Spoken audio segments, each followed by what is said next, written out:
Deporte, cultura, ciencia, entretenimiento y actualidad. No te pierdas estos y otros temas aquí, en La Voz de Sancho, un espacio hecho por cervantinos y para cervantinos. Producido por el Liceo Cervantes El Retiro. Hola, bienvenidos y bienvenidas a toda la familia del Liceo de Cervantes El Retiro. Esta es La Voz de Sancho, nuestro podcast institucional. Hoy un nuevo episodio en el cual trataremos un tema bastante importante y que también es algo que nos genera polémica a veces. Es el bullying o acoso escolar, un tema que nos genera y nos toca fibras a veces.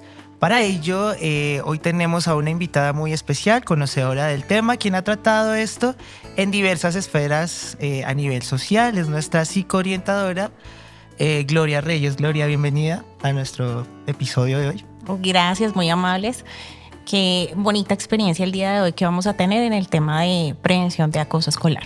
Bueno, a propósito de la semana del bullying, que es, pues la hemos tratado en el colegio, hoy vamos a ahondar un poquito en ese tipo de temas que son necesarios, que muchas veces la gente los da por sentados y simplemente están ahí, pero pues que no conocemos mucho.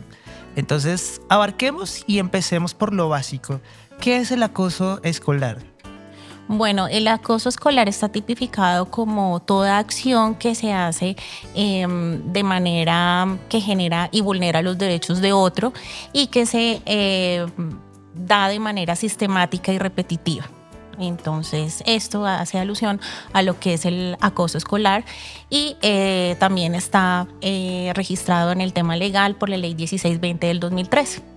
Ok, ¿qué formas de acoso podemos tener? Porque, bueno, entiendo que no es solamente físico, ¿no? Hay diversas formas de acoso que a veces, bueno, vuelvo y digo, la gente como que da por sentadas ciertas acciones y no se da cuenta de que está incurriendo en acoso escolar.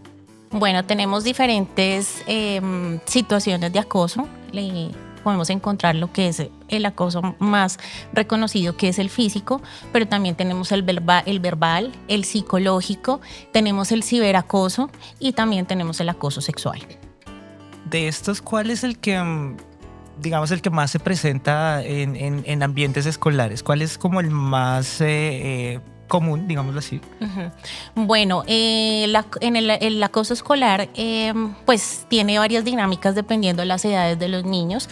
No quiere decir que pues no se presenten en todas ellas, pero las que más encontramos, ejemplo, en los niños de primaria es de pronto el acoso físico y verbal.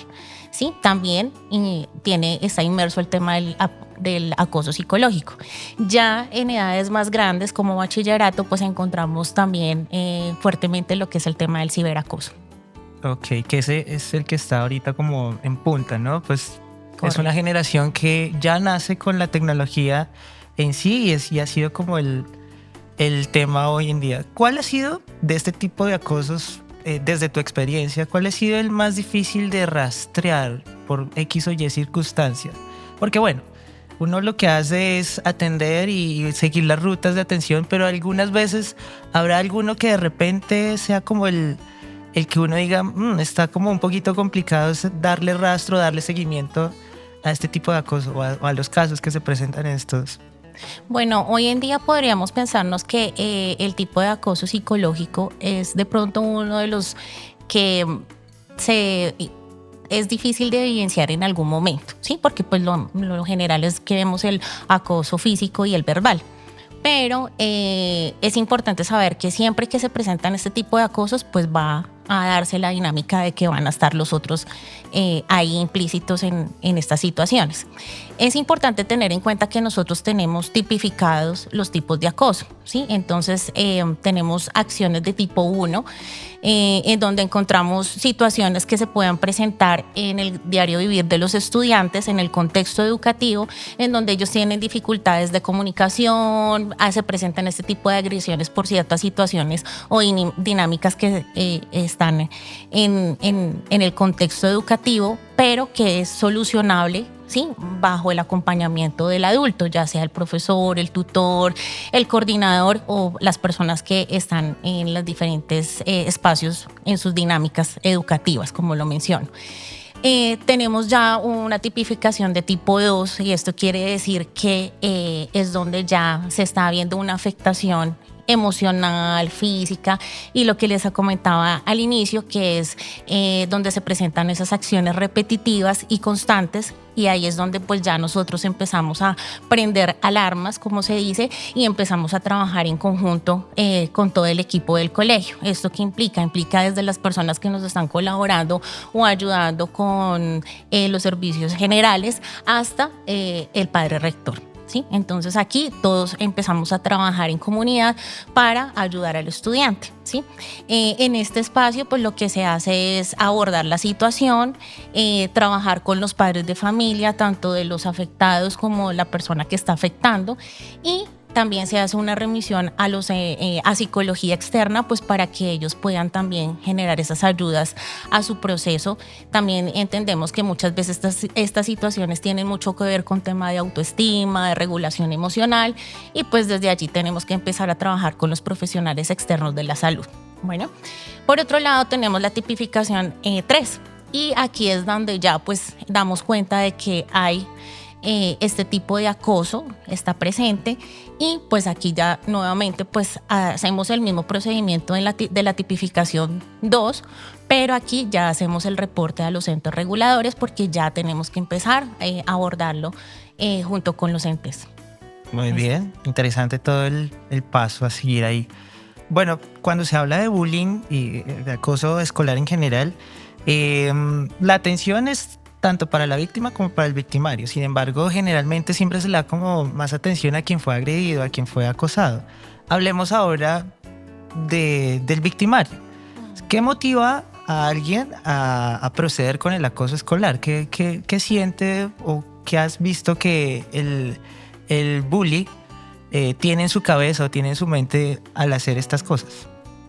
Bueno, algo importante a tener en cuenta es que siempre se visibiliza mucho la víctima. Bueno, pero es muy importante trabajar también en la persona que está generando este tipo de acciones, porque muy posiblemente sea una persona que en su momento pudo haber sido víctima también, o también una persona que está teniendo varias dificultades que son importantes de empezar a revisar y de atender rápidamente, ¿sí? Entonces muchas veces nos encontramos que la persona que agrede tiene situaciones mucho más complejas que inclusive la persona que es víctima. Frente a lo que me preguntas, pues es importante que pues siempre se esté hablando de la situación, ¿sí? Por eso el Liceo Cervantes del Retiro trabaja fuertemente en todo el tema de prevención, y precisamente en esta semana pues estamos trabajando en varias acciones para que pues este tema tan importante pues sea muy visibilizado y que los estudiantes sepan cuáles son sus redes de apoyo, los padres de familia también están participando activamente y sepan cómo deben abordar esta situación, y que la comunidad entera pues sepa que todos somos una red de apoyo para el estudiante en caso de que esto se llegue a presentar para los dos estudiantes. Bueno, porque pues, o los estudiantes involucrados, porque aquí tenemos que atender a todos nuestros niños, niñas y adolescentes. Bueno, ya habiendo tocado el punto de visibilizar también al victimario, al bully, en estas situaciones también se dan casos en donde ambas partes son silenciosas, es decir, el bully es alguien silencioso que no sabemos o no nos damos, uno dice como, no, pero este personaje no puede ser quien esté haciendo el daño a otra persona. Y a veces la víctima es muy silenciosa también, como que le da miedo de repente decir, denunciar. Entonces es un ciclo en donde están los dos ahí sometiéndose a una situación adversa, pero no dicen nada. ¿Uno cómo identifica o qué señales podrían haber de una víctima o de un victimario que uno pueda, digamos, identificar? Bueno, hay algo muy importante y es trabajar en el tema de generar conciencia de estas conductas, ¿sí? Porque a veces estas conductas pueden ser vistas como normales, ¿sí? Dentro de la dinámica de los estudiantes, pero aquí es donde pues hay una línea muy delgada en donde pues ya los profesores y las personas que están acompañando a los estudiantes tienen la capacidad de identificarlo. Por eso nosotros siempre estamos en constantes capacitaciones pues para poder identificar esas situaciones y esas señales que debemos tener en cuenta. Creo que el bullying de alguna forma siempre se está visibilizando, siempre nos está dando señales, siempre nos está mostrando. Y a medida que nosotros vamos conociendo nuestros estudiantes, pues también vamos viendo esos cambios significativos, porque siempre se van a ver cambios significativos en ellos.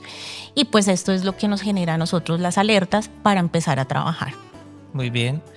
Por ahora hablemos de un tema que me interesa muchísimo, y esto me lo preguntaba un estudiante una vez, un estudiante de bachillerato. Bueno, el colegio, digamos, es una etapa de la vida, es una burbuja que te dura 11, 12 años, si haces el preescolar completo. Después de esos 11 años de vida en la que pasaste muchas cosas, sigue otra etapa, siguen muchas cosas en las cuales uno como, digamos, adulto funcional se enfrenta. ¿El bullying termina en el colegio? ¿Es algo que solo se da en el colegio? ¿Los adultos sufrimos de bullying? Bueno, claro que sí. Digamos que estas situaciones permean otros espacios y otros escenarios. Lo importante es que desde niños, desde muy pequeños, empecemos a revisar esas situaciones, que empezamos a entenderlo.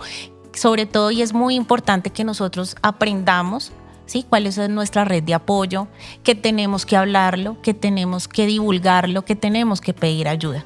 Y eso es lo que enseñamos desde la parte educativa al ser humano, a empezar a identificar, a hablar, a exponer la situación, pues para que más adelante en otros contextos pues pueda identificarlo y pues sepa cómo actuar y ayudarse.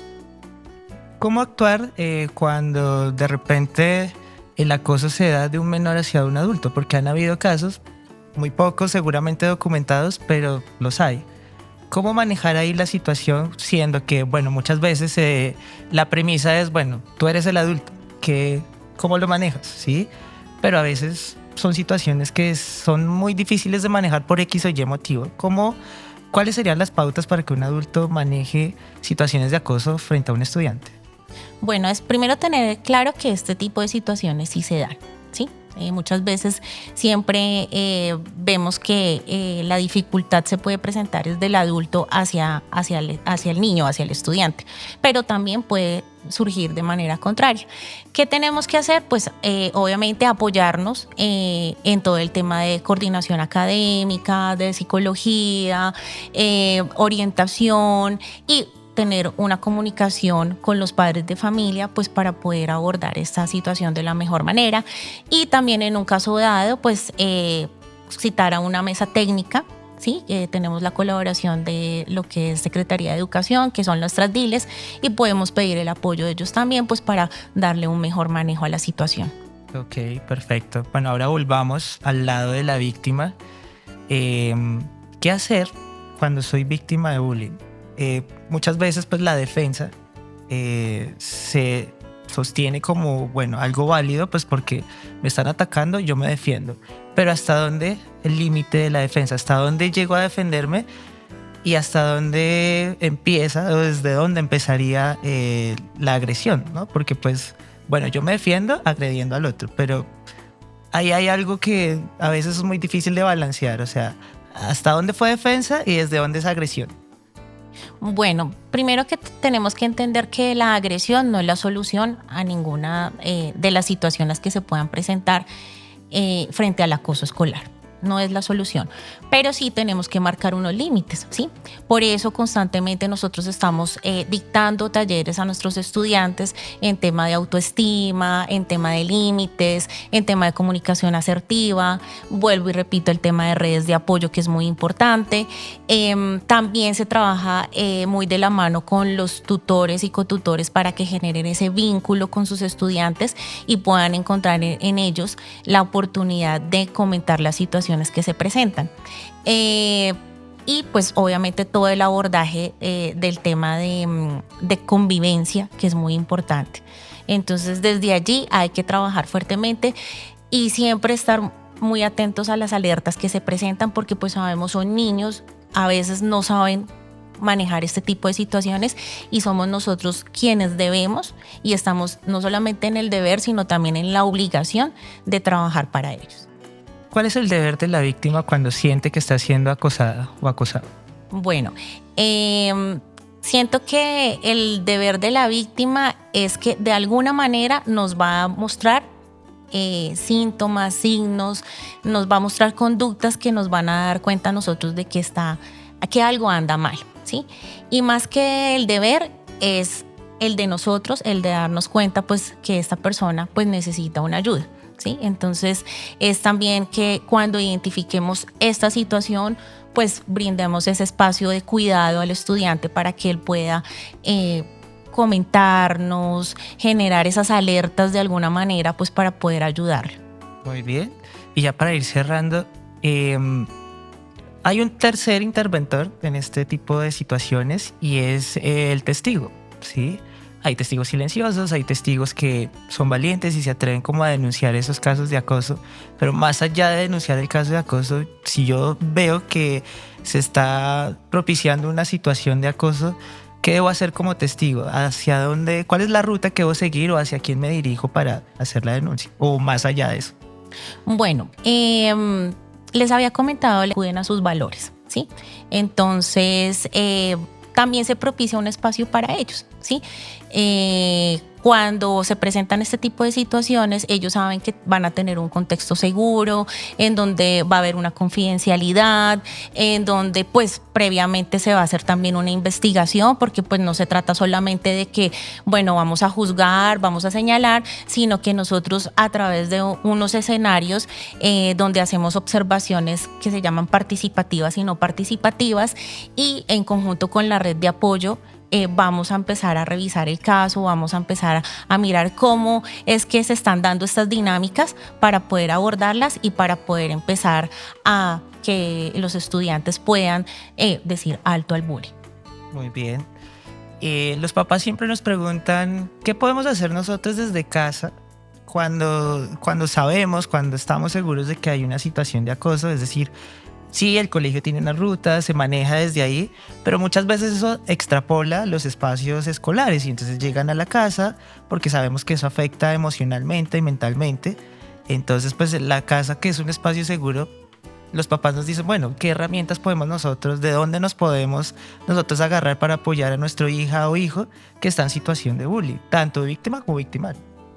Bueno, acá el apoyo de los papás es trascendental, ya que gracias a la comunicación que tengan constante con el colegio se pueden identificar diferentes situaciones que debamos tener aún más en cuenta frente a la situación. También, ¿qué pueden hacer ellos? Pues obviamente mostrar su apoyo total a la situación, ¿sí?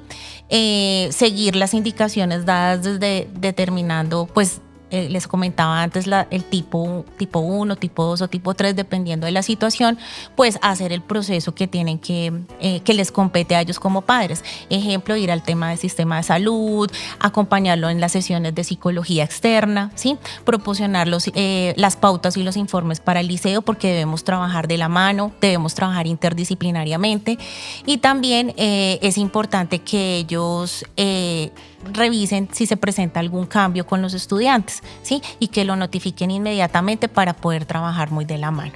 Es eso. Vale. Bueno, y ya para terminar esta pregunta que me deja mucho pensando, ¿el bullying se erradica o es algo que ya como sociedad lo tenemos y se va a ir, va a estar en nuestro ADN como muchas otras cosas? Bueno, el bullying legalmente está establecido, por eso hay una ley que la determina y por eso es algo que se viene trabajando muy de la mano con entes reguladores. ¿Qué tenemos que hacer? Pues obviamente lo que quisiera la sociedad es que esta situación pues no se presentara, que no estuviera, que se erradicara, exactamente. Pero pues la realidad es que está ahí, es constante. Muchas veces pues la misma sociedad lleva a que estas situaciones se puedan dar, pero lo importante también es que como sociedad sepamos cómo podemos trabajar en función de que si no se puede erradicar, pues sí se pueden minimizar los casos y que sí tengamos una voz para darla a conocer.